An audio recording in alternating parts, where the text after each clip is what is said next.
Hello everyone. Thank you. So I was driving here now. I see hundreds of people lining the streets of 42nd Street. Did you see that? And I was wondering what they're looking at. And they all have cameras. And I really thought there may be some celebrity or something marching down 42nd Street. And as I walked out of my car, I saw what everyone was staring at. This beautiful, large sunset on the on the Hudson River. Literally like a huge ball. You'll probably all see it in the news tonight. So everyone was mesmerized. It was quite a scene to see in Manhattan. People get affected by something that's natural. Like they say in insurance policies, acts of God, as opposed to man-made sensations. So, not that it has a particular connection to the class tonight, but I just thought I'd mention it. It probably does have a connection anyway. I was always mentioned here the words of the Baal Shem Tov, that the difference between nature and a miracle is only one little thing. It's frequency. If the sun were to rise or to set once in our lifetimes, so we'd all see it as a great miracle. But since it happens every day, we get used to it. So it's not that it's less of a miracle, it's just that we are fickle human beings and constantly need new sensations and new rushes and new highs to get us excited. But in truth, every breath we take and every step we make and every move is itself a miracle. And sadly, we usually appreciate it when someone is lacking it.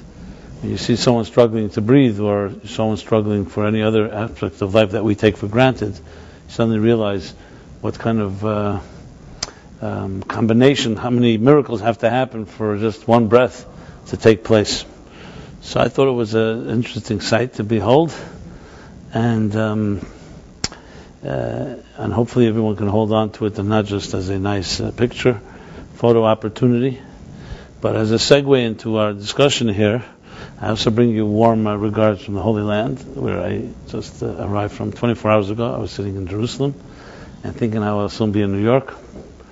And now I'm in New York thinking about Jerusalem. So it's interesting, two different parts of the world. Right before we landed here, I noticed it's around 7,000 miles between here and Jerusalem. And many more miles, I guess, spiritually. Not that the people there are necessarily closer to Jerusalem than we are, but physically they are. Here we have a Jerusalem-born native sitting with us right here. There's a holy soul. Velvel back there, Velvel. Is a live specimen. So I bring you warm regards from our Holy Land, Promised Land, where I spent a week, and I said some prayers for some of you that asked me to do so. So I hope they're all fulfilled to the fullest and beyond. And now that we're in the 3 weeks, and 3 weeks which began this past Shabbos, being that we don't fast on a Shabbos, so actually the 3 weeks began on a Sunday. So Tisha B'Av will be the same. Even if Mashiach comes, the day will turn into a great holiday. The question is whether the holiday will be on Shabbos or will be on Sunday. Because the fast day can't be on Shabbos, so it'll have to be on Sunday. So we have to say that probably Mashiach comes and Shabbos is Tisha B'Av and Sunday is, well, that's something we could all speculate about. But the 3 weeks is a period in time, the saddest period of the Jewish calendar, when we commemorate the siege and then the destruction of the temples, both temples.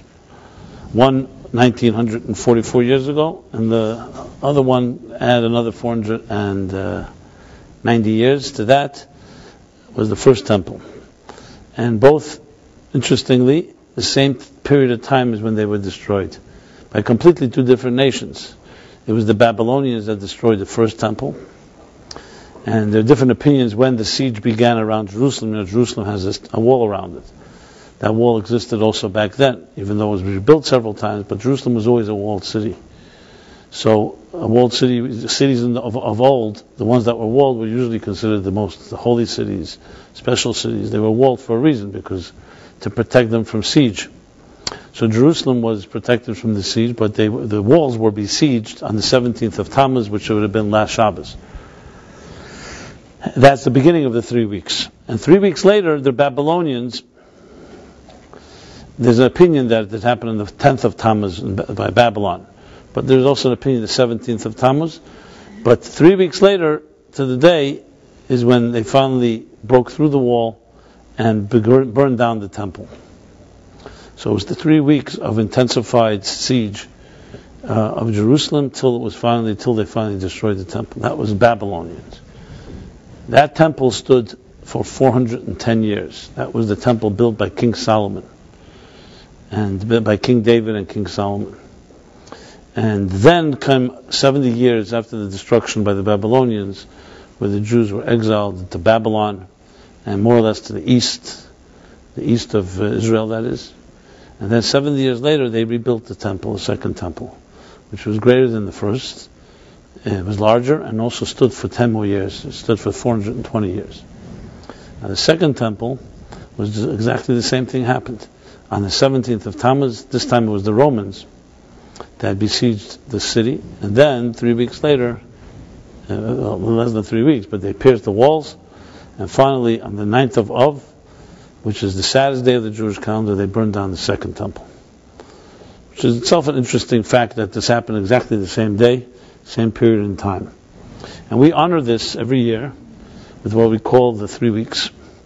3 weeks, or another word for it in the book of Eicha, Lamentations, it's called Bein Hamtzarim, which means between the straits, between the dire or narrow straits.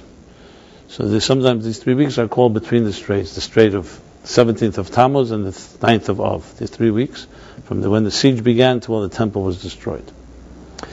And on a very practical level, mechanically speaking, we don't perform weddings during this period of time. It's like a form of grieving, though the fast is only the beginning and the first and the end of only the two punctuated times is the beginning and the end of the 3 weeks, but nevertheless the 3 weeks are considered to be a sad mourning period. And Tisha B'Av, of course, is the intensity of it, which is a 24-hour fast day, and we dim the lights, and we say special prayers, and it's literally sitting Shiva for the Beis HaMikdash, for the Holy Temple. So the technical part, many of us are aware of, or if you're not aware of, now you're aware of it. And the part that's harder to understand, or I wouldn't say harder to understand, that's less known, is why. Why do we still grieve over a Beis HaMikdash, a temple that stood so many thousands of years ago? In Jewish law, when you sit Shiva, God forbid, for someone that's passed away, a parent, you're not allowed to sit more than 7 days Shiva. It's regulated. It says not less than 7, not more than 7. It's one of the reasons it's called Shiva. Shiva means to sit, but it also means 7 days, Shiva. Because the Shulchan Aruch, the Code of Jewish Law says that if you sit longer than, if you overgrieve, it's overindulging, and it's not considered to be sensitive. And if you do it less, it's also not considered to be sensitive. So here we're sitting Shiva now, as I said, 1,944 years for the second temple. And what 1944 plus 490 is what, Jeff? You got your numbers? 1944 plus 490 is 1944 plus 400 is 2344. 2444, 2434. Okay. For the second temple, for the first temple. How is that consistent with this law? You're not supposed to sit Shiva even for a parent more than 7 days. This is already thousands of years. How much can we indulge in grieving over a building? Not even a life, not even a human being. So that's the first obvious question. And on a more contemporary terms, what's the significance of just remembering destruction? I mean, how long can we dwell on it? Isn't health and growth all based on growing through our pain and not wallowing in it? I mean, every type of growth is all about, yes, there's a point where we have to grieve, and a point where we have to cry, but there's a point we have to get over the crying and grow from it. So why do we still remember it to the extent that we really don't make weddings? It's not just a theory, we don't just read about it, it actually affects our lives. To the point, as I said, Tisha B'Av and Shavasar Tammuz, the 17th of Tammuz, are actual fast days. So So clearly there's much more going on here than meets the eye. Because though Jews definitely have suffered, but as I pointed out many times, we've not become sufferers. And in fact, as Jews have gone through and grown through the harshest and most difficult situations. Take the Holocaust. So clearly there's something deeper here that's part of, that has a much more psychological and personal relevance than just the mere fact that we're remembering the destruction of a temple so many thousands of years ago. Now, to really appreciate it, in truth, modern psychology is approximately 100 years old. Freud is considered to be the father of modern psychology. You don't hear really about many psychologists. You find very few people that can mention a psychologist before Freud. You know, anybody here can mention one name? So everything we know about psychology is really in the last 100 years. I mean, and there were psychologists, there were people who wrote about it and thought about it, but he marketed it best, maybe. And he turned it into what they call a psychological system. Now, there are many detractors and many different opinions. Carl Jung and other great thinkers and psychologists had a different approach. Viktor Frankl and others. But nevertheless, Freud is still considered to be the dominating figure. Even if you disagree with him, he's the one that you disagree with. He has that type of authority. The truth is, besides the fact that Freud himself was Jewish and learned a lot from his Jewish mother, which gave many theories about Jewish mothers and so on, many of his theories.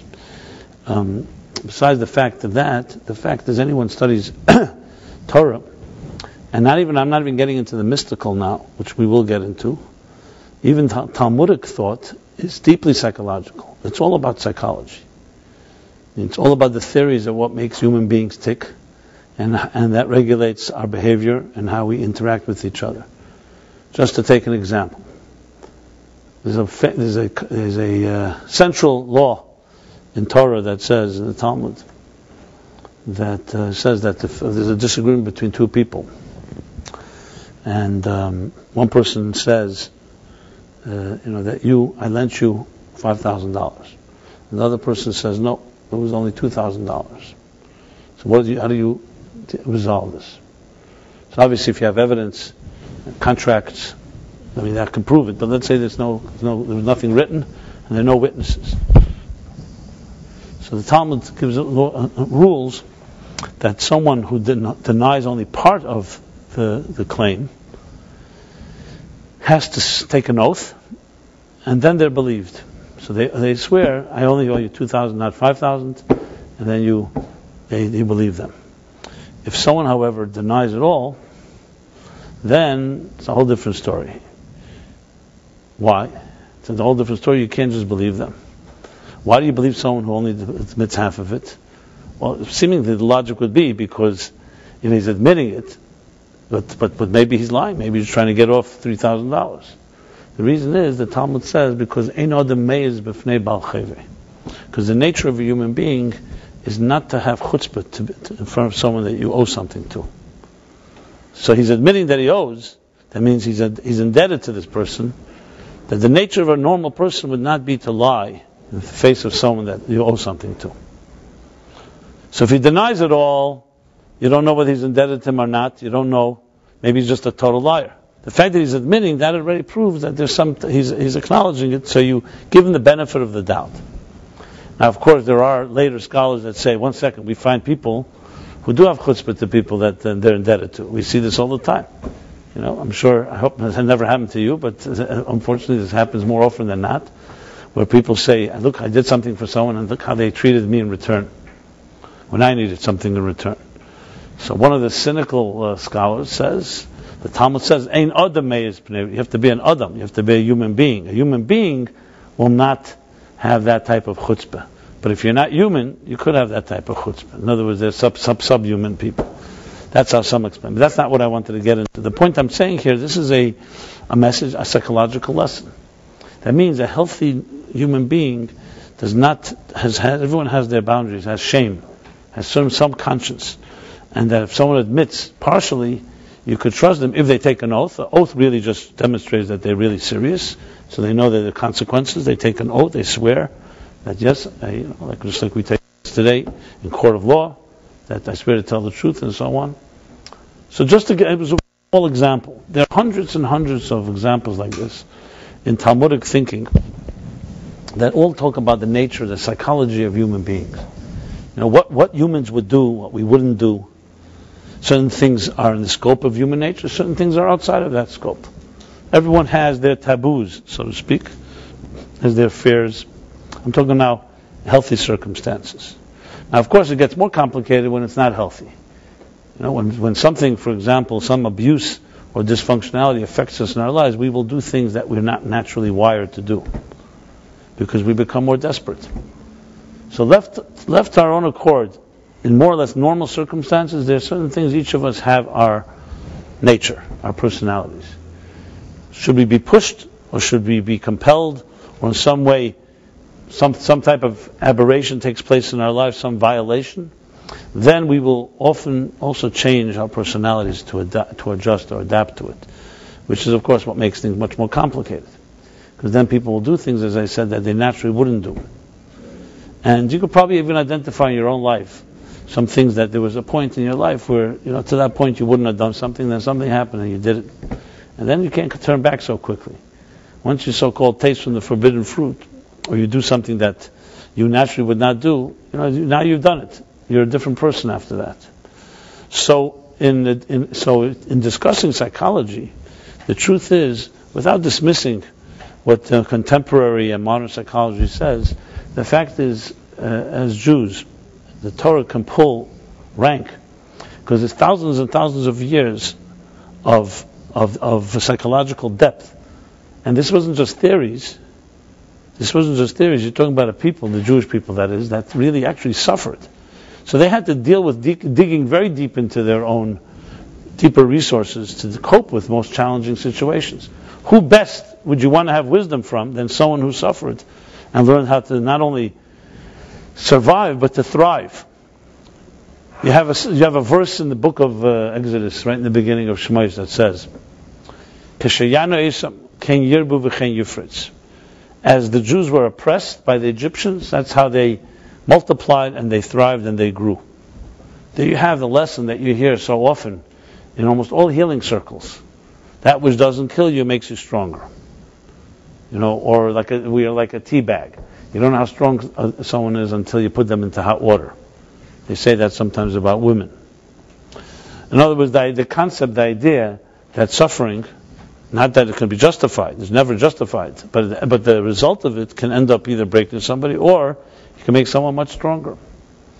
That's who you'd want to turn to if you wanted to have psychological advice. Who would you turn to? You turn to someone who's a veteran, who's a war-torn veteran, someone who's gone through and has been wounded and has come out stronger.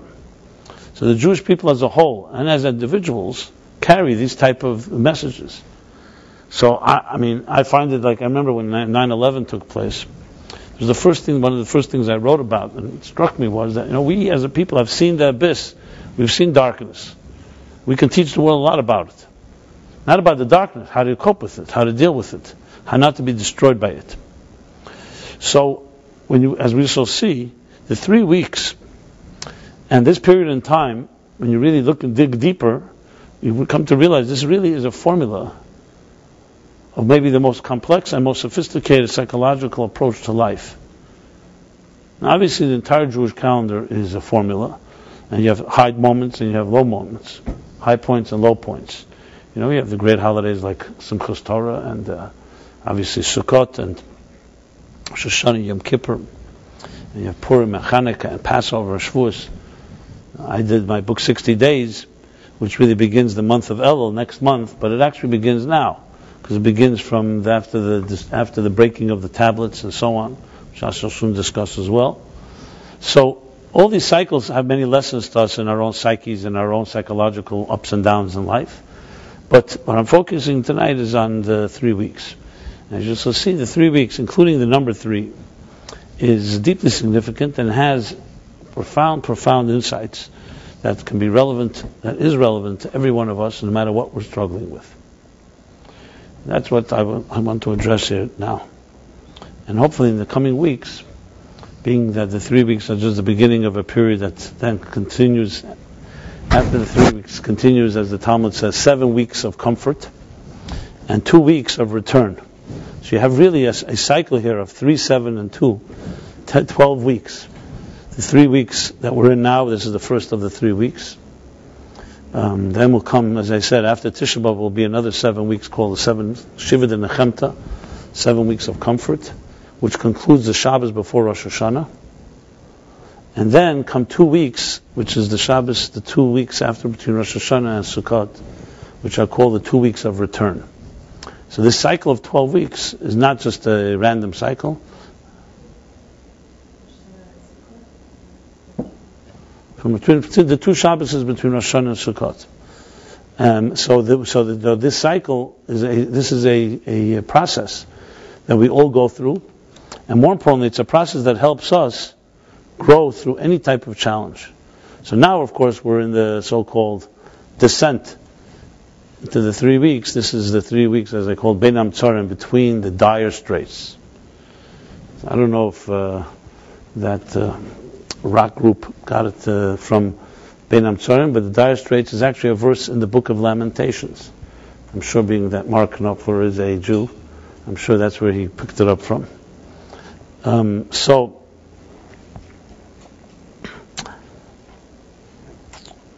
let me first begin with a few introductions. One of the key elements in psychology, Torah psychology, Torah-based psychology, is a very simple but fundamental principle, and that is distinction between symptoms and roots, called symptomatic medicine. You have a headache, you take an aspirin. You have a cut in your finger, God forbid, you put on a Band-Aid. These are called dealing with symptoms, which are all fine when you're dealing with superficial wounds. Just to stop the bleeding, whatever it is, to get rid of the symptoms. But when you're dealing with deeper wounds, symptoms are just a symptom. They're just the tip of the iceberg. They're the result of something. So true healing is, of course, getting to the root of something. But the root of things poses 2 challenges to us. Number one, it's not that visible. Symptoms are visible. Roots are not. Secondly, we don't like to address roots. It's very uncomfortable. It's much easier to address symptoms. I can tell you from my own little experience, and I've heard this from many, almost, I don't want to say always, but I would say almost always when someone shares a problem, I'm not talking about a superficial, real problem in their lives, whether it's an emotional issue, personal issue, in relationships, dealing with others, whatever it may be, usually their description of the problem is not the problem.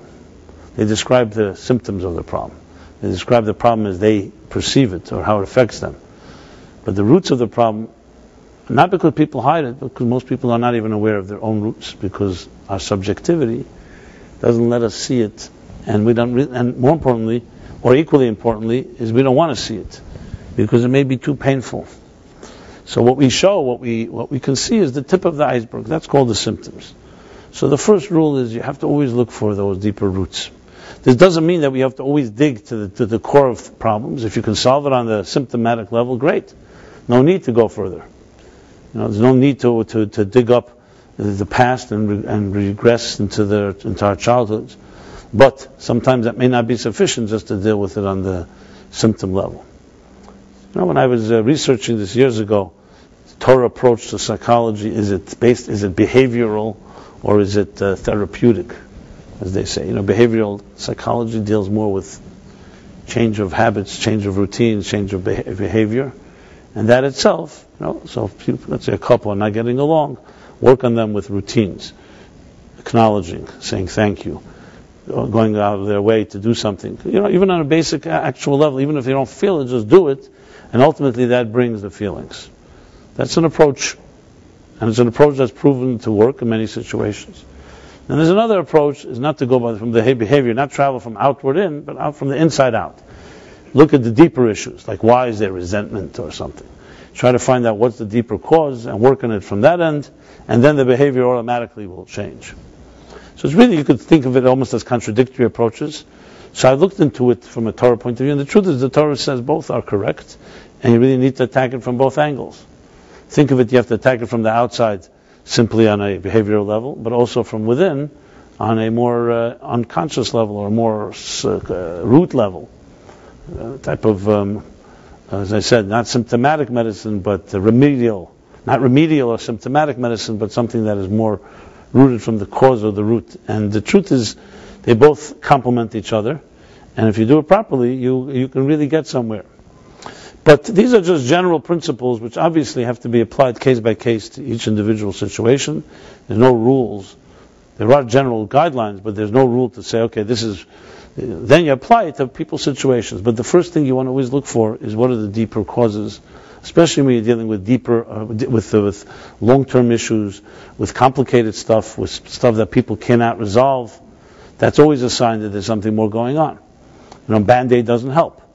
An aspirin doesn't help. So clearly, there's something deeper. So that's number one. Point number two is that no problems begin no problems begin suddenly overnight. Everything slowly deteriorates. Meaning, any problem does not begin as a big problem. It begins as a small problem. Left unchecked, it begins to accumulate. And as it begins to accumulate, mistake leads to mistake. And then, there's a point, just like when we get lost. You don't suddenly get lost. You're on the road. You go in the right direction. But then you veer off a drop. And then you continue going. Now, as you continue, if you stop right there, so you're not that far off, you may find your way back. But if you continue going, and especially the faster you go, and the more desperate you become, so the faster you get lost, until a point you come to a point that you're somewhere in the woods, you have no clue how to get back. Psychologically speaking, that means that you're now developing new tools and new approaches that have completely wandered away from your original objective or what your objective should be. And it gets even worse than that. At some point, you convince yourself you're not even lost. You convince yourself, when you're off a road and you're somewhere lost in a forest, you know pretty well that you're lost. But psychologically, you convince yourself that you're not lost. Maybe inconvenient to you to think you're lost. So you suddenly start creating a philosophy around your distortions. And then you develop a new identity based on the mistakes that have been made. Not always intentionally. It's not necessarily malicious or deliberate or premeditated. It's just a fact of life. We are very resilient, and we figure out we are creative, and we can suddenly create a whole new way of life based on aberrations. So that's point number two. And point number three is that all problems begin in a vacuum. Nothing just starts out of nowhere. Why do you veer off the road in the first place? Either you don't have a roadmap, or you don't have lights, or there's something that's lacking. People just don't veer off. Now think of it this way. Children, as they're born, pure children, innocent children, what would cause them to suddenly turn at some point in life to mess up their lives? It's a big question everyone likes to know.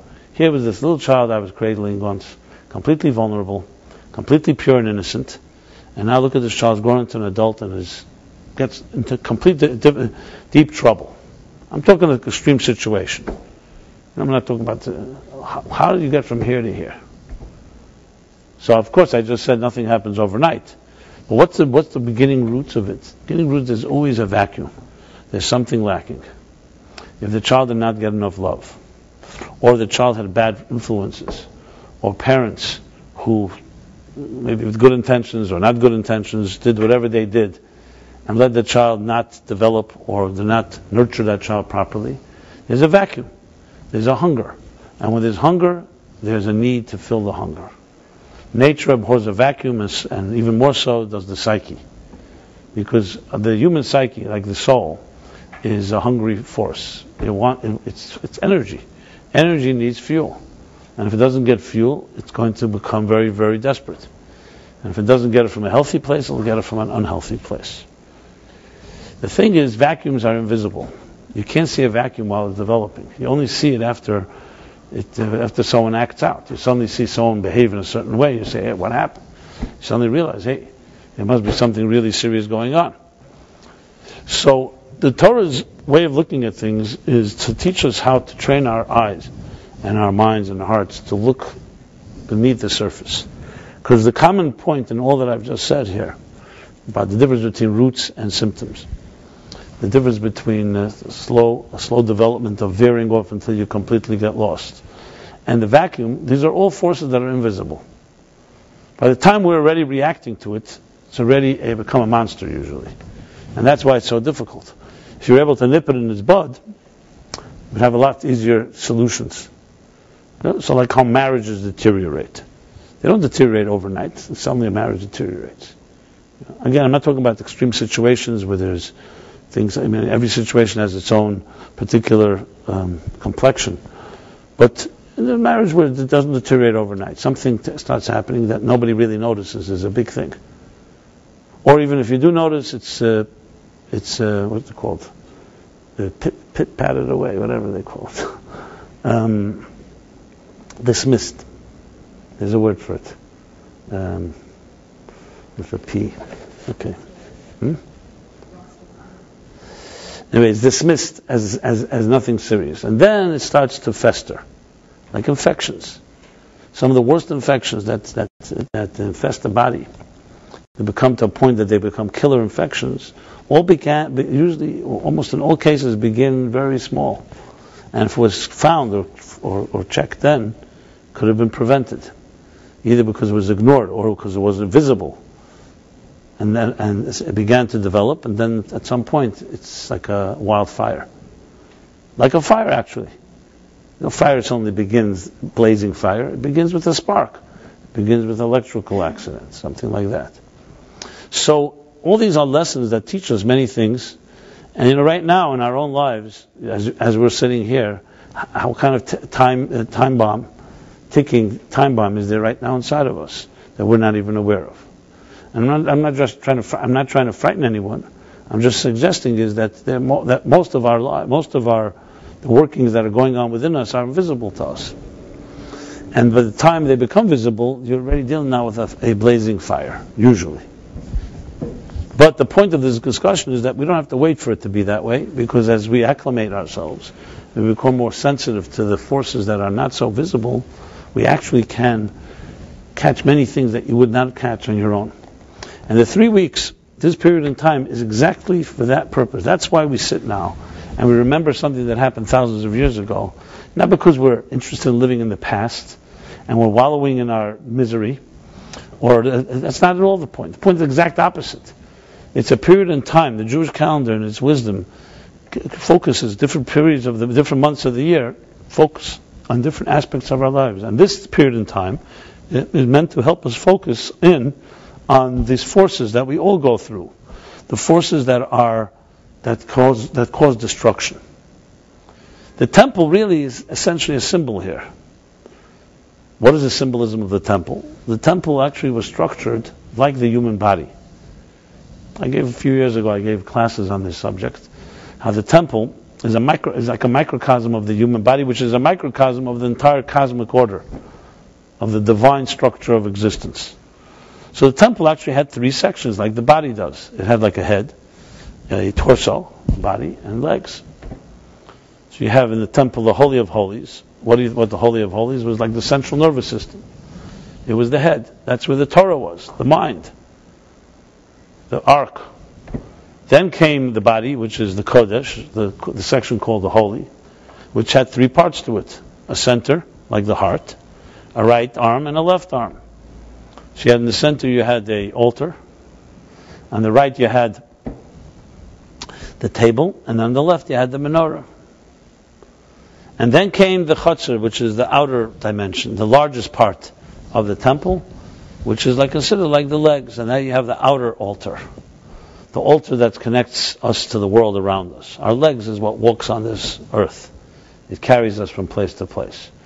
So I'm not going to go through the details of this, of the microcosm, macrocosm, and parallels, because I did this a number of years ago, and I think I may have written it up as well.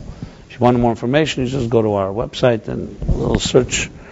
If you need a little Google, it can help. If you need more help, you just send us an email, and I'll be happy to send you. So the temple was a symbol of us. As a matter of fact, the Torah says it explicitly. It says in the beginning, in the book of Exodus, Shmos, when God says to Moses to build me a temple, He says, "V'aseh li migdash, build for me a sanctuary, v'shechanti b'seichem, and I will rest, I will dwell among them." Them is the operative word. Not I will dwell in it, in the building. I will dwell among them. The building is them. Because the purpose was not God dwelling in bricks and mortar or materials and tapestries. It was to dwell in the hearts and souls of human beings. So the temple was essentially a symbol of each one of us. And when the divine dwells within us, you have harmony. The harmony that is the essence of all psychological health. The harmony between spirit and matter. Or in simple English, between what you are and what you do. Who you are and what you do. You ask most people who you are, who are you? They show you their business card. But a business card tells you what you do at best, not who you are. All of us suffer from a dichotomy of who we are and what we do. Which is why suddenly one day we wake up, we say, why am I doing all of this? Like, is this who I am or I'm not? It's been imposed upon me. Am I doing it to make a living? Other people's expectations, demands, my parents, etc., etc. Not that easy to answer the question, who are you? Who am I? Because did you really even know? Maybe who you are is what's been defined to you by your education and by your educators and your teachers and your parents and all the people who've made demands and expectations of you. So, if you want to say the first vacuum or the first so-called distortion of them all is that dichotomy, the disparity or the dissonance between who you are and what you do. In mystical terms, that would be the dissonance between spirit and matter, or between God and the universe.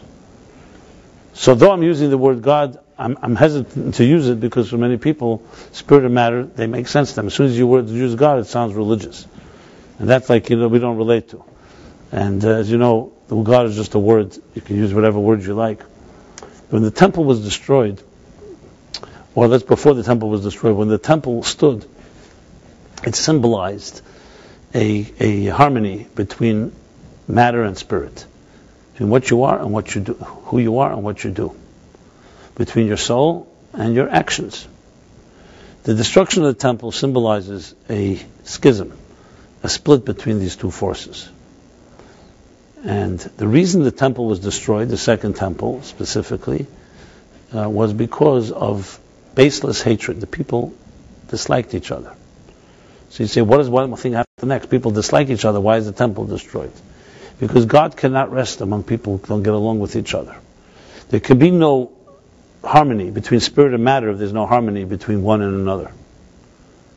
So the concept of unity on all levels is essentially the appreciation that spirit dominates our lives. So what would you say dominates the world today in the 21st century? It's not spirit. It's matter. Materialism. What you own, what you conquer, what you acquire, what kind of home you live in. All the things that we are so proud of, that we compete with each other for. What class you belong to, how much equity you have. All material things. Spirit is not really valued in the world in which we live. At the same time, each of us individually knows that spirit is maybe more important than matter. Intellectually, we definitely know that. But we live in a world where we are basically pressured to conform, and it's a dog-eats-dog world, and that's how it is. And even those of us that believe that our souls are not completely been swallowed up by this material drive, no, it's not that simple to live that way. So we try to find we fabricate all kinds of concoctions of how we reconcile these two worlds. I'd love to compare notes one day, if we had the time, to hear how you do this. But people, this is to me one of my, I can't call it hobbies, because it's more than a hobby, it's my life. But it's always interesting to me how people figure out, because you ask any individual, you ask them, what's more important, love or money? Everyone will say love. Yeah, but then, bottom line is, they don't necessarily behave that way. So we could see because our ideals are always far ahead of our actions. That's how it works. And our pride and our own sensitivity doesn't let us even acknowledge. Now there are some people who will just tell you straight out, I once thought it was this, but let's be honest, it's all about power and money and so on and so forth. But then again, somebody, you can't take the power of money with you once you leave this earth. Okay, fine, I'll worry about that then. Meanwhile, it has hypnotic, seductive power. And if you could show me how many people you know where spirit dominates, and I mean in action.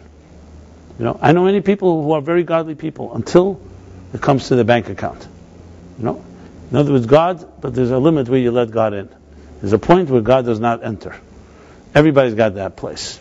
So when the Meraglim, the scouts, a few weeks ago in the Torah we read, they didn't want to enter the promised land. Why wouldn't they want to enter the promised land? These were the greatest leaders of their time. They had heard that God had promised this land. They knew that we had suffered hundreds of years, all to get back to this promised land. Jacob left it only because of a famine and made a vow that he would return. And he had a promise from God that they would return. Why suddenly they get cold feet? They saw the miracles. They saw God led them out of Egypt. How could such great people suddenly get cold feet? It's a big question. And the answer is precisely because they were so great. They were spiritual. They could not see how we could survive in a material world. And they used the classic 3 words that I think captures any generation, including ours own. You want to capture the economic woes of our last few years? Read the 3 words that the Meraglim say. They say, Eretz Echeles Ishvel. The material world, this land that we went to visit, is a land that consumes its inhabitants. Is there a better way to capture what happens to people when money affects them? It's a land that consumes its inhabitants. I mean, I've never found a better way to express. You see it.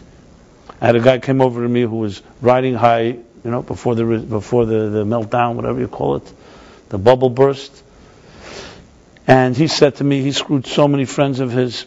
He thought he's riding high, and he kind of justified it. And then he suddenly realized what happened to him. He says, "I sold my soul." He worked for Goldman Sachs. I mean, one of the other. Some admit it, some won't. Because money has that hypnotic, seductive power. It distorts your mind. And it even convinces you that you can be a righteous person. I'll make more money. I'll be very charitable. I have a lot of power. I can do things with it.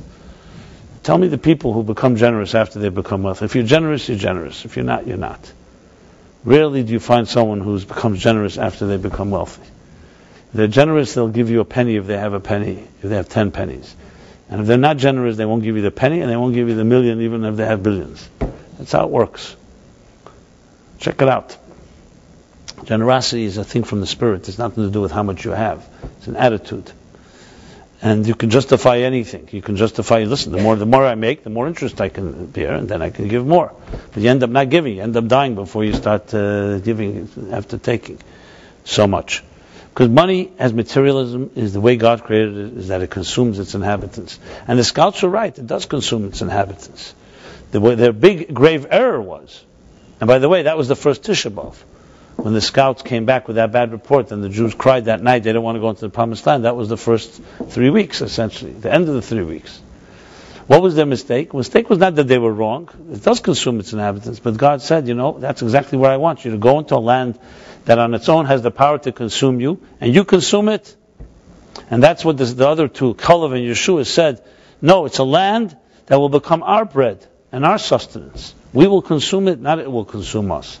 In other words, we will use materialism as something that will fuel our spirituality, not the other way around. So basically, God said, yes, it's a challenge, and that's exactly what I'm telling you. Go into this challenging world and figure out how you don't let it control you, you control it.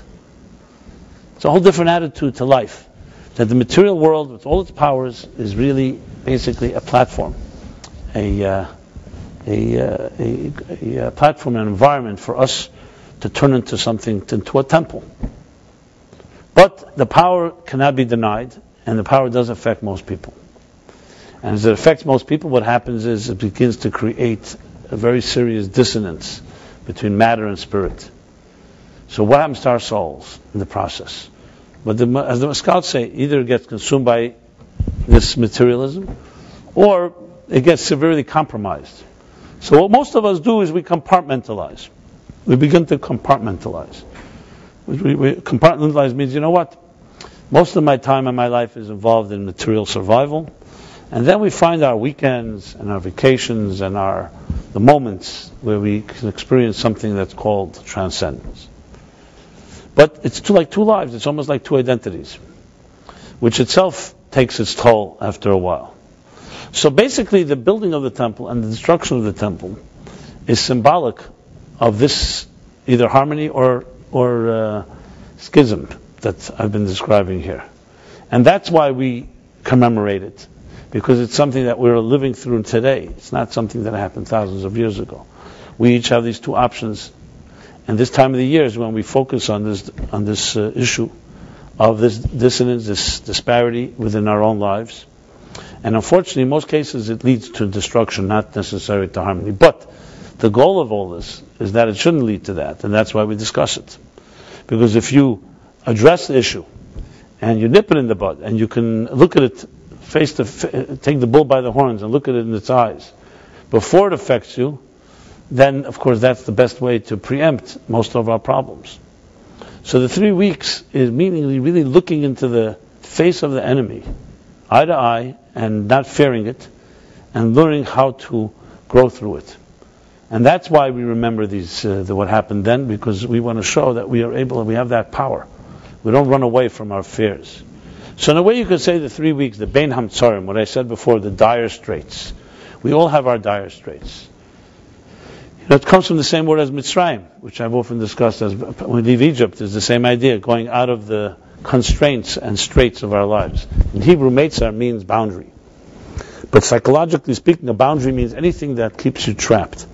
So you can fill in the blanks by whatever you want to call your straits. You can call it fear, your fears, your inhibitions, your insecurities, your emotional vulnerabilities, whatever you want to call it. Internal forces inside of you that somewhat paralyze you. So that's what the 3 weeks are about. But it gets deeper than that. We understand what exactly is the process that leads a person to, as I said, to wander away from themselves. And that's what the 3 weeks are about. Three stages. Three stages. This is pretty, I can't say common, but I've heard this quite often. I heard it recently again. Let's talk about shalom bias issues. People who have issues, husband and wife, domestic issues, as they call it. And there comes a point where usually people go for help to therapy or to a counselor, or they may come see me. It's usually not when things are working great. It's usually when things aren't working great. Why would they come see somebody if everything is great, right? Even though that may be a good time to go, actually. It's just like as you go for a checkup, like a health checkup, make sure everything is fine. As I said, you don't see usually the things that are brewing, but there's always something going on. But usually when things aren't working. And so I have a situation recently, someone shares it with me, that we have not had any, husband and wife not have any intimacy now for months and months. And it's only causing more and more resentment and more deterioration of our relationship. Because at least we had that. At least we had physical connection. Once that is gone, what's left? So I asked the person who shared this with me, I said, well, what brought to that? Obviously, of course, you start digging, you start finding it didn't just happen. As I said before, it doesn't just happen suddenly. It took time. And as a result of different distrusts, different arguments, and so all these things break down at some point.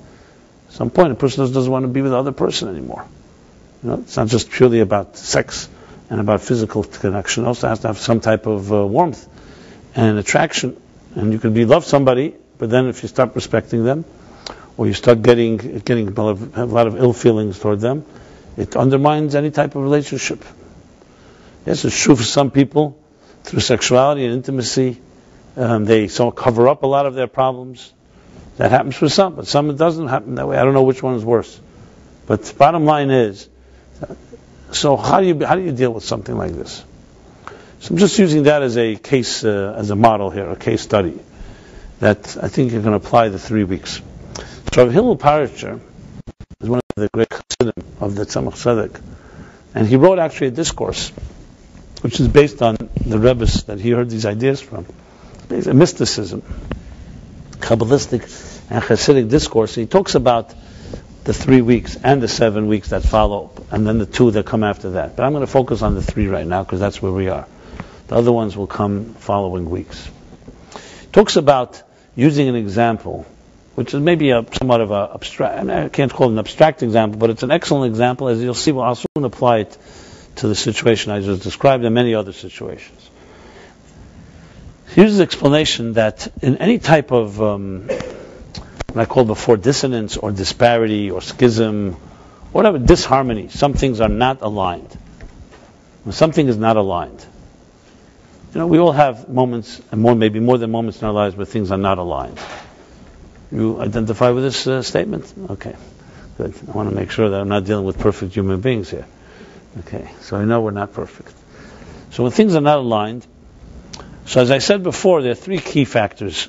One is that we don't see the roots. We only see symptoms. At best, sometimes even symptoms, we don't see all of them. Number two, that nothing happens suddenly. Everything takes time until it develops and accumulates. And three, that it all begins with a vacuum. Something's missing that causes the rest to follow, to spiral out of control. So when we talk about any type of disharmony like this, again, on all levels, the example that he uses, which is an example used in Hasidic thought, I think is my phone. I shut it off actually. Sorry. Yeah, I did shut it off. But anyway, so the example he uses is the example of a teacher and a student. And I'll explain before I explain the example, let me just say this. You see, in the context of what I described till now, and this is a fourth critical point. I made 3 points. This is a very, very important point. And that is, in Jewish thought, there's no such thing as a problem. It's what's called a challenge. Everything is a potential solution. The problem is when you convince yourself that you only see this moment, which is the problem, and you don't see the process. So, like I mentioned, point number 2, which was that everything is a process, just like it's a process. You don't just get lost overnight. It takes time. There's also, even when you do get lost, it's a process to lead you somewhere else. I discussed this, I believe, 2 weeks ago, in the context of a journey. When you're on a journey, and especially the way we think, this fast food generation, we think of everything as disjointed parts. Right now, this is the frame that you're in. You don't see your life as a series of frames of a larger story, a larger narrative. You only see that later in life. When you look back, you just realize that the serendipity or the things are not as random as they seemed. Things led you places. But while you're in it, especially if it's a painful situation, very difficult to see it's part of a process of growth. But if you look around in life, everything is a process. A seed is rotting in the ground. If you're able to get into the head of that seed and have an interview with the seed and say, what do you feel like now? I'm deteriorating. I'm rotting. I'm disappearing. I'm going to be dead soon. That's what you think the seed would say. I assume the seed is wiser than that and probably knows that it's going to turn into a sapling which will sprout and then blossom and then ultimately will be a great tree one day. But regardless of what the seed knows or doesn't know, there's no question there's two perspectives. If you live in the moment, it looks like death. Just like a caterpillar as it goes into the chrysalis, into the cocoon, also it seems like it's dying, only to give birth to a beautiful butterfly. Everything in life is a metamorphosis. Everything in life is a transition going from one place to another. But we are myopic human being creatures. We think of the moment. Very hard for us to see the bigger picture, especially when we are in pain.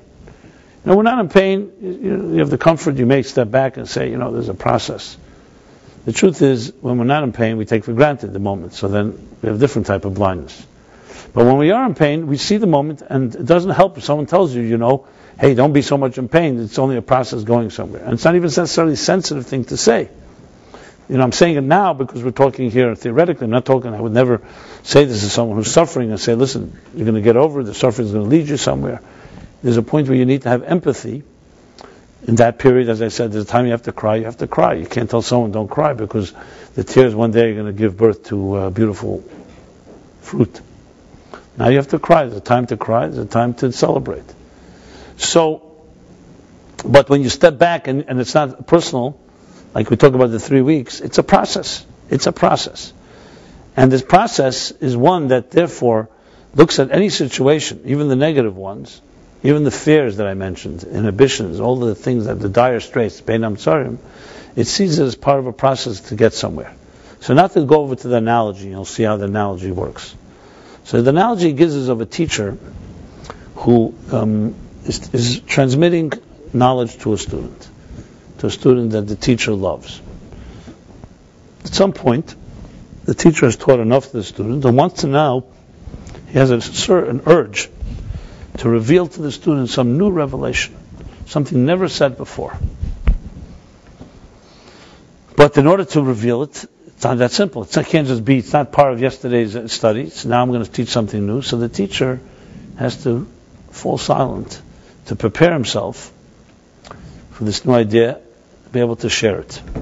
Also to prepare the student to something new. Just continue talking, it'll appear that it's just an extension of yesterday's ideas. So a new revelation always will be preceded by some type of silence. The teacher withdraws into himself, preparing himself for this great revelation that's coming from the deepest love that he has for a student. From the student's perspective, however, this deepest love is not, there's no transmission going on in that moment. He felt closer the day before when he was getting some ideas, because he's not hearing anything from the teacher right now. Right now it's silent. That silence can be misconstrued and misunderstood, and when it is, that's called golus, that's called darkness. It's basically a misunderstood concealment. When the concealment is only in order to reveal something deeper, at the moment it feels like a concealment. Now that alone is not a bad thing if the student was wise enough. But if the student is not wise enough and sees it as actually a concealment, he can just pick himself up and say, you know what? My teacher fell asleep, or my teacher has abandoned me, is absentee, and I'm out of here. By the time the teacher is ready to reveal, the student has left. This is how he describes this period in time, which is really a description of the general picture of what the Kabbalists call, very often mentioned here, the tzimtzum, the great tzimtzum, God's concealment of His presence in order to reveal something far deeper. So when a healthy parent exercises restraint by not telling a child what to do, is that deeper love than when the parent does give advice? Absolutely. Because it's much harder to exercise restraint than it is to share.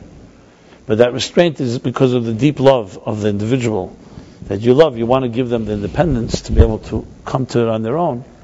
You may be quiet for a while, but the quiet can be misunderstood as being not caring, being detached, and that's the big mistake that we make. So God created an agnostic universe, but not because He wanted to be concealed, but He wanted us to be wise enough to dig deeper and understand there's something more going on here.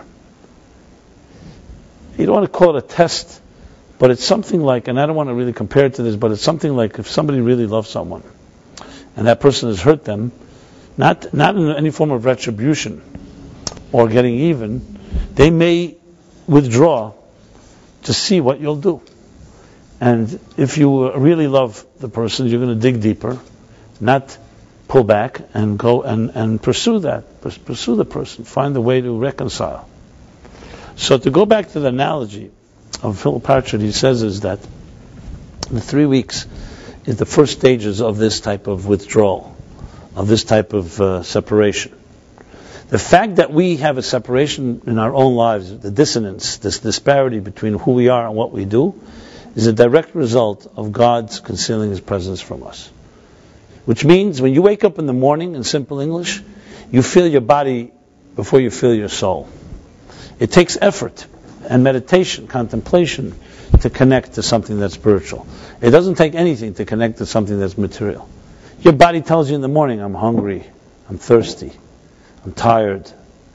Your soul, you need to be a lot more sensitive and have a lot more acute hearing to hear the voice of your soul. Because it's much more subtle and not as aggressive and loud, and it's not as natural. Because there's a concealment going on here. But as the Kabbalists and the mystics explain, within this concealment lies more depth and more power than in the revelation. So in a strange way, the material concealment of everything that is spiritual has more power than the spirit itself has. So it's like a teacher wanting to reveal more. And each of the 3 weeks refers to the 3 stages in in the intellectual stages. We talk about Chochmah, Bina, Da'at. The 3 stages of withdrawal, with the first one being a withdrawal on the level of Chochmah. I'll explain this in a moment. The second on the level of Bina, and the third on the level of Das. Okay? So what does it mean in simple English? It means like this. When we conceive of an idea, it goes through 3 stages. The first is the concept. Spark, the flash of an idea. It's a point. Mathematically, you can think of it as the dot, a point. Then comes a development like the line. So you have a point, a line, and a plane. The line is an extension of the point where you begin to flesh out and develop the concept. And das is sometimes called intimacy. Das is the conclusion. The conclusion where it all comes together and you have like the full dimensional concept. So he explains that the 3 weeks, each week refers to a concealment or a withdrawal on those 3 levels. I'll explain in a moment psychologically. I just want to finish what he says. So the first one would be where the teacher is not completely withdrawing, he's only withdrawing on the concept level. That's the first week, Chochmah. The second, he's also withdrawing his explanation level. And the third is the total withdrawal of his connection with the student. So in psychological terms, as I mentioned, I want to apply it to that case study I mentioned before. In any type of relationship, and I mean even with ourselves, and definitely with other people, there's like 3 aspects to a relationship. One is that there's some point that connects 2 people. It's a spark. Some people call it actual spark. It's a chemistry. It's something that you can't really even define in terms. It's just an intangible. But it's there. And it's the beginning of every relationship. It's the first spark. Without that, relationship usually will not even be able to be ignited. Okay. The second stage is what we call Bina. That's Chacham. Bina. Bina is already a developed stage. Here you can absolutely define it. You see the qualities in another person. You can explain it. You respect and have appreciation of that individual, whether it's their intelligence or it's their emotions or it's their personality. And then comes the third thing, which is das, which is, in a way, it's similar to the first, but it's actually at the other extreme. Das is when there's a total bond. It's called intimacy. Das is intimacy, when 2 people become one. Now, the difference between the first and the last is the first, it's a spark that's the beginning of a relationship, and the last is where a relationship gets consummated. That's why in Torah, sexuality, actually, intimacy between man and woman is called das. Adam and Eve, they knew each other. That's what it says. And Adam knew Eve. Because knowledge is a form of complete intimacy, with the joining of 2 people. And it comes after there's the first 2 things, Chochmah and Bina. And the example of a teacher and a student, the example would be is Chochmah is a spark. It's a concept. You have the urge to want to share something with someone. You haven't yet developed it. You just have, the point has been, so you just share a certain point. Then the second stage is where it's developed into a full-bodied communication. And the third is when there's a real bonding between the 2. Now, in a relationship, I've mentioned before this case study, you can apply it very simply. If 2 people, and I'm just using this example and many other examples, 2 people have difficulty with intimacy, a couple, it didn't begin with there.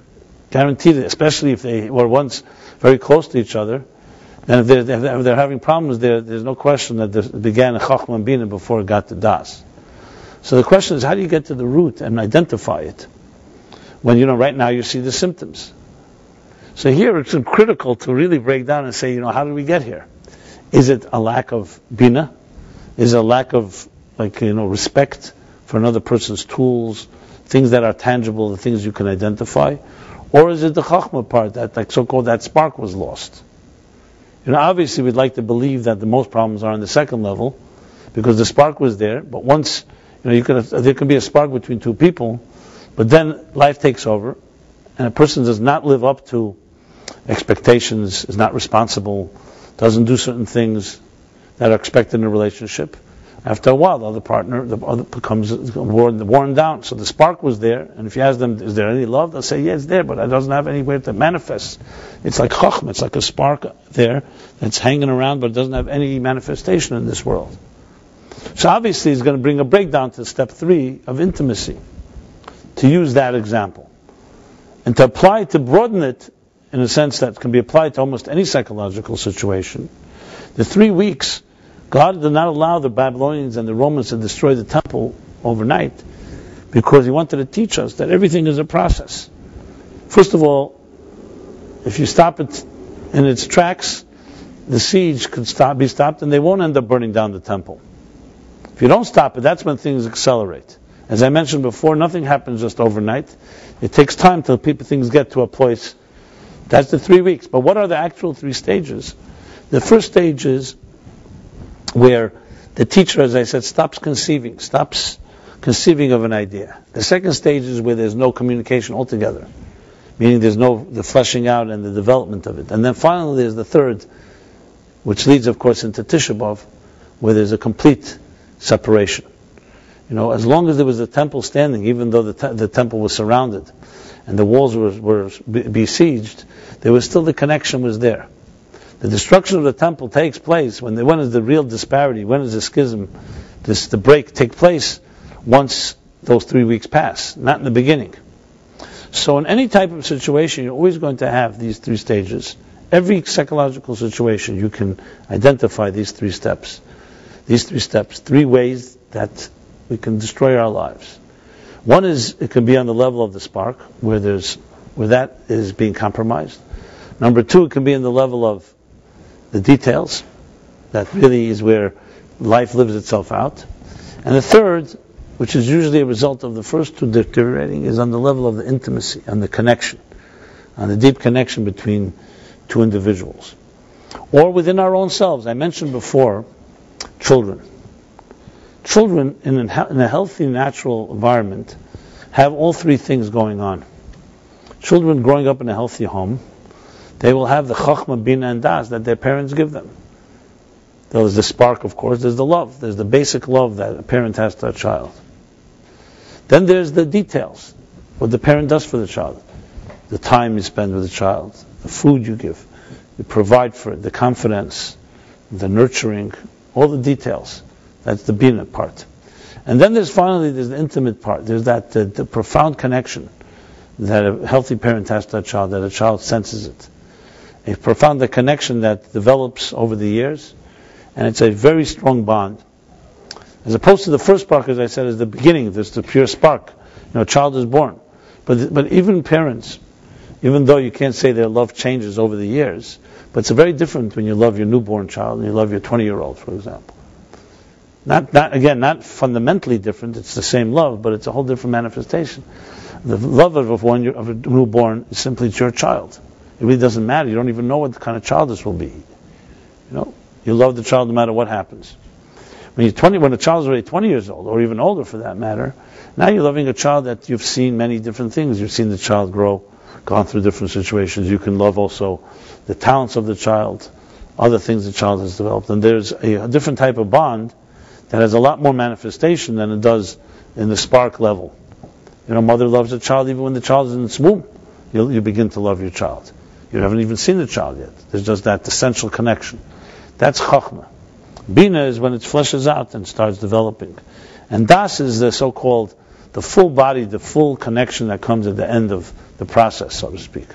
Even though in life you can't say there's an end to the process, but meaning that comes later in the stage is more the mature love that comes, when you see a mother and a daughter who are now, the daughter herself is a married woman, and they talk to each other. It's a different type of, it doesn't have the same type, it's a different type of connection, but much more profound, because they both have now lived through life, part of life together in that way. So, this is all in the healthy side of things. But sadly, I have to talk about the other side, even though I'd rather not. But we live in a world where we do have to. What happens when these 3 things are not there? That's where the problems begin. So now we have the 3 weeks. The 3 weeks are not here to tell us when things are working well. The 3 weeks are here to tell us when things are being concealed.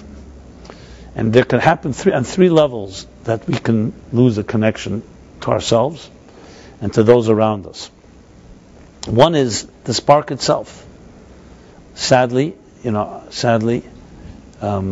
parents who, even though naturally they should love their children, but either due to their own dysfunctionality, unavailability, or addictions and distractions, even the spark is almost not there.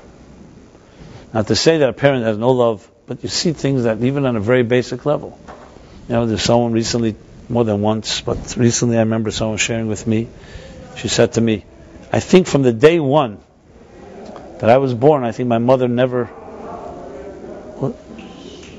Close the door, just close the door, that's all. Simple as that. Why don't you just close the door?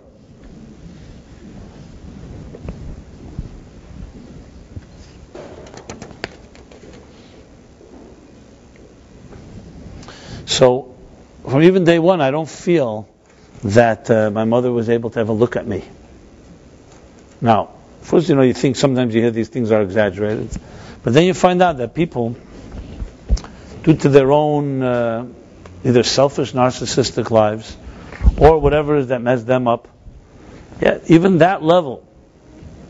And unfortunately, you see parents do some of the worst things, even at the youngest age of a child, where you think a child is completely helpless and dependent, so you'd have the basic empathy. Then there's a lack that takes place on the bina level.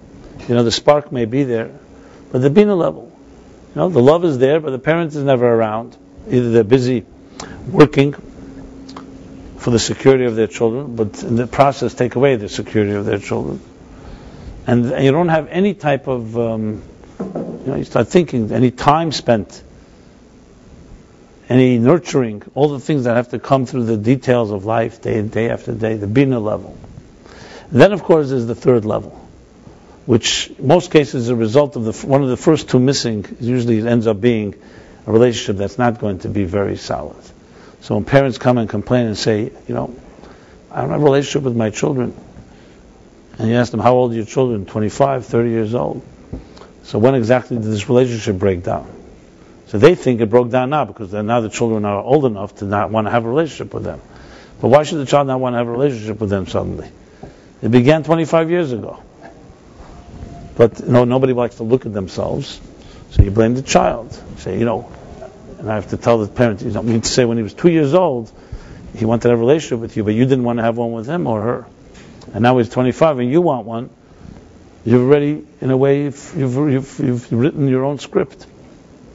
And again, I don't want to simplify this in generalizations, because there's so many different scenarios. I just want to give a few different examples, but they apply to all of us. They apply to all of us in our lives in many different ways. Because you see, I was talking here about parents and children simply because it's easier to explain, but we all have in our own lives, even within ourselves, things that we're lacking. You can identify, when you talk about the roots of something as opposed to the symptoms, you can identify, if you really look closely, which is the weakest area that a person is lacking their own self-confidence. Is it on the spark level? Is it on the development level? Or is it on the intimate level? For example, many children who are shy in school, so perhaps today educators and parents are trained, not always, but let's say it's gotten a little better, maybe it hasn't, I'm not sure.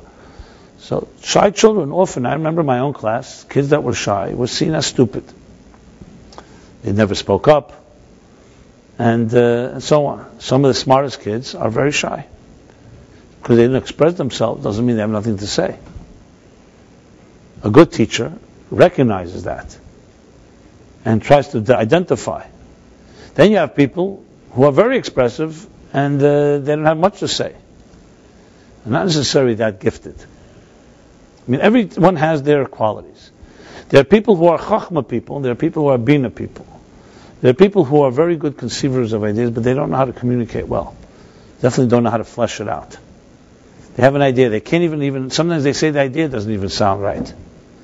Now someone who appreciates can say, I hear something there. Now, often we're not good judges of ourselves, so we're good to have someone else judge.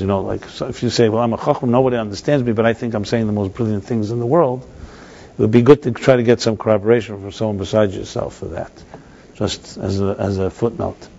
But the fact is, there are people who are chacham, they are good conceivers, but they don't have words. They're not good at fleshing things out. There are people who are very good flesh out things, but they don't have they're not conceivers. Actually, you need both in any good company. You need someone that's a concept person. You need someone who knows how to concretize it, to make it actionable, as they say, to plan it. Which is greater? They both are necessary in this world. Obviously, chachma begins there. But what is chachma alone? A concept, a spark, without, a parent can love a child, but if the parent doesn't have any clue how to do anything for that child, naturally we usually figure it out on the job.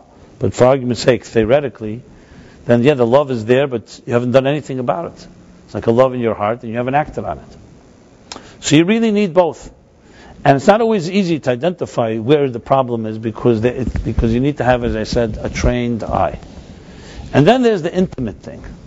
The intimate connection, das, is of course the most complicated one, because a person could have chachma bina, they could have a concept, they could have the connection, they could have a sense of self, they could have it fleshed out, but they lack intimacy.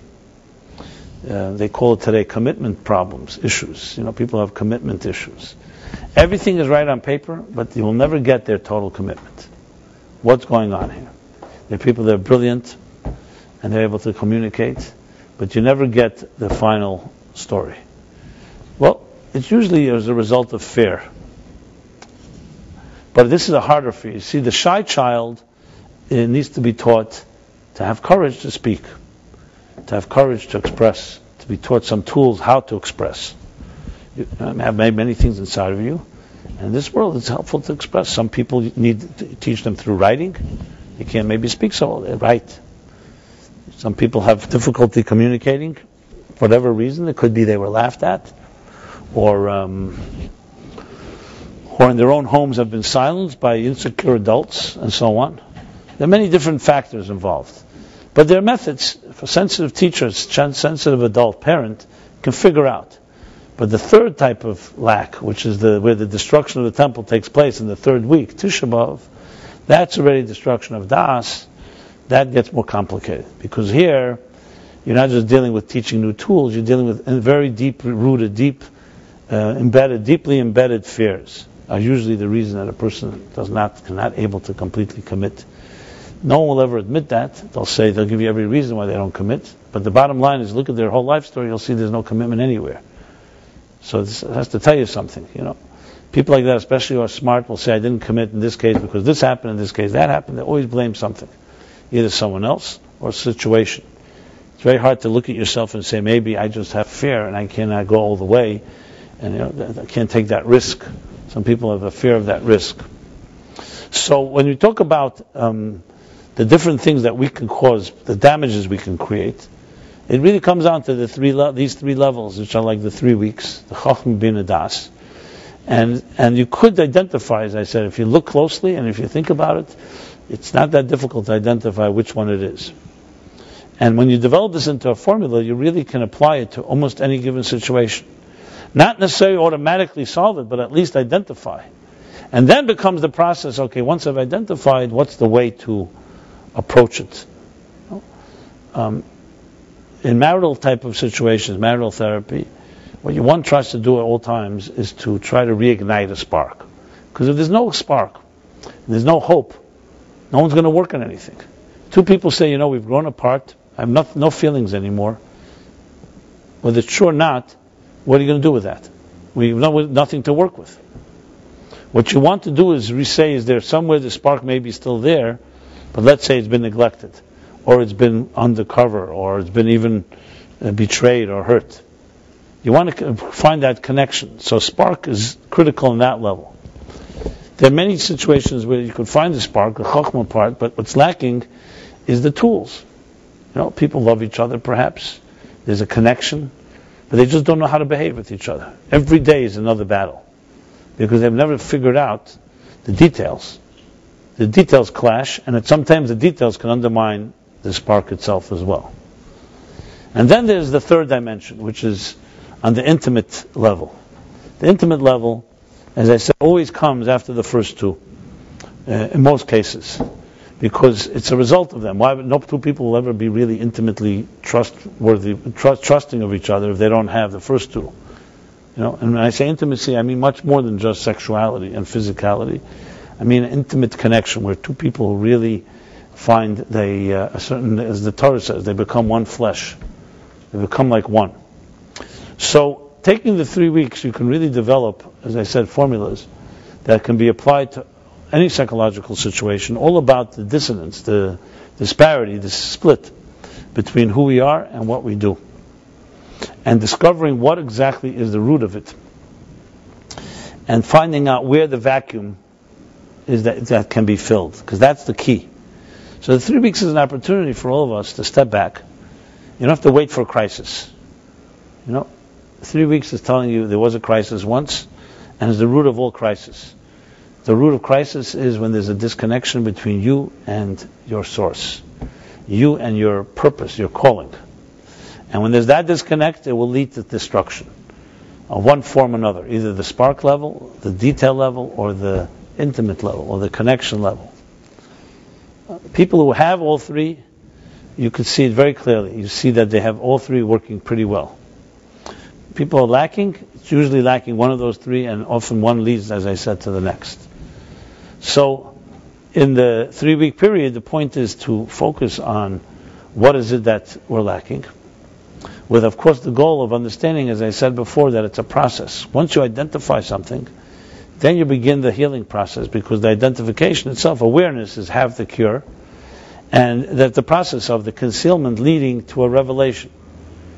So as one goes through this, really the goal is to understand that, okay, this is the separation, this is the concealment. How can this be turned into a catalyst for growth? But that's only possible once you identify what the issue is. As I said, the biggest mistake we make is we get ourselves in the quicksand of a problem and you're stuck. And that's it. You begin struggling, and it gets worse and worse because you lose energy, you drain yourself from doing anything. Instead of identifying, and usually best with an objective friend, what the problem may be is, and now let's see what we can do. What we do is we create more problems by just continuing to flail and dig ourselves deeper. Look at it like someone who is, God forbid, you bring a patient into an emergency room and they're bleeding. The first thing doctors do is you have to stop the bleeding. Because without stopping the bleeding, and both physically and also figuratively, you can't identify anything. The bleeding just is blocking your ability to see where's the wound. And psychologically, the same is the case. When things aren't working, what happens is, like the drowning victim syndrome, you begin to flail your hands to the point where even a trained lifeguard comes to you, you'll pull them down. That's where you need to be trained, know how to save a person like that. Because you're so desperate for anything to hold on to that you'll pull down the thing that comes to save you. So the critical component is to realize that a problem is a problem as long as you as long as you feed it. As soon as you stop feeding it, so it's still a problem, but now you've isolated it. You ever get nervous when you start untangling wires that have become tangled all over the place? Or even better, a ball of yarn, where and the less patience you have, the worse it is, right?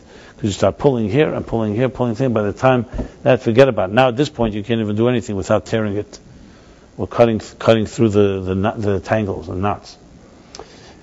That's the tendency we have. The step of restraint, of being able to identify and say, okay, 1 second. Here's the issue. There's a problem here. Let's stop. Let me get some help here. Let's stop the bleeding. Figure out what exactly is the issue here. May not be so easy to identify, but as soon as you stop, instead of feeding at least it's not getting worse. It's like getting lost in the woods and stop walking. That's it. Enough. Stop being so smart and thinking you're going to find your way. Stop walking. So at least one thing, you're not going to get further lost. You may not find your way, but you're definitely not going to make it worse. This is the process of the 3 weeks, which is why we don't celebrate weddings and we don't do things to distract ourselves. It's a time of introspection. It's a time of focusing in on yourself and looking at where exactly, identifying what exactly are the areas that require some help. Now, of course, to apply this, when we can apply this to our personal lives, our own inner demons and fears, and we can apply it to our relationships with others. We can apply it to basically any given situation where there's a challenge or a difficulty or a problem. And hopefully I laid out at least some of the framework of these ideas. I hope that everybody could find something here that they could apply to your life. As I said, this will be a theme that I'll be speaking about some more in the coming weeks as these weeks unfold. But above all, it's to remember that the way to get rid of all problems is to fill the vacuum. And at the end of the day, as the prophets of these weeks tell us, they talk about the pain and the difficulty, but they say at the end, like Yeshaya will say, by the third week, the Shabbos before Tisha B'Av, that Zion is redeemed through law, through Torah, and its captives through charity. The way we ultimately counteract the 3 different types of descents, the 3 types of damages, the 3 healing steps of healing that counteract the 3 steps of destruction, is ultimately through filling our lives with things that are abundant, overabundant, compensating for the split that create connection. When a person gives to another, you automatically are counteracting the force of separating between you and another. When a person is connecting with another, you're also connecting more with yourself. Which is why in these weeks, it's a healthy thing to do, is to add in both in Torah study and in charity. Because those are 2 forces that counteract the negative forces of the vacuums and the steps that led to destruction. In the destruction of our own psyche, so to speak, and the things that we cause our own damage, the best way to resolve it is to find something that counteracts that split. And the simplest way is connecting to others, is to finding something to be extra sensitive, to be extra empathetic, to be extra connected. That is the best response to disconnection. So Chachma, Bina, Das, all 3 of them have their connection, have their the destruction, but they also have their repair. And the repair is on all those 3 levels.